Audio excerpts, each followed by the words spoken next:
is Miroljub Arandjelovic. I'm the chemical engineer with more than 25 years of experience.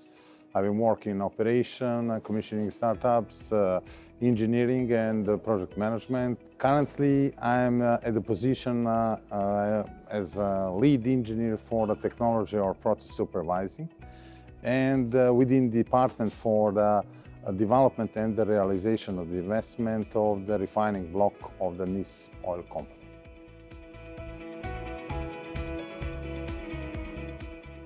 The NIS Group is one of the largest vertically integrated companies in Southeast Europe and one of the most successful and the most biggest provider of the budget for the Republic of Serbia. In this regards, the government of Serbia made the decision, to follow the EU acquis and decided, put it directive in its energy sector, the strategy. To reach the goals for the putting of the biofuel products at the market. So in this regard, the NIS as a company decided to create its own quality strategy, and based on that strategy, we have started with the implementation of the project called implementation of the biofuels at the oil refinery.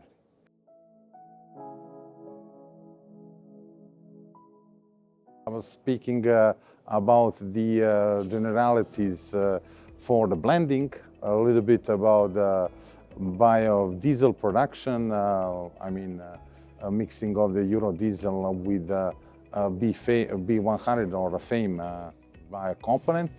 Then that facility were already built in our refinery in 2015.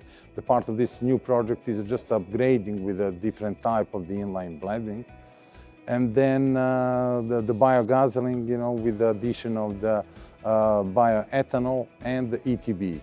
So both of the installations were planned to have reception facilities, storaging, mixing it with the main fluid and the delivery or dispatch by the railways, trucks, and by the barges on the river done.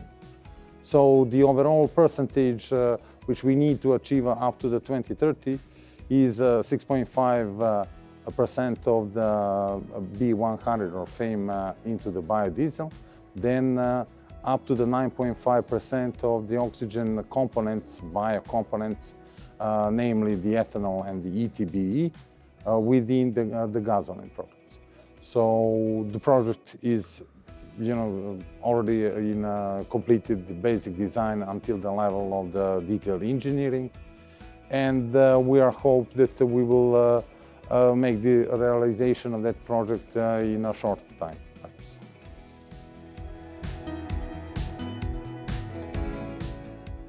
Strongly, I have to admit, that most of the companies which I met here so are talking about it, and not just here, on the PRC, but in the world as well, particularly since the last year and the geopolitical circumstances, which are heavily impacted, overall our energy industry.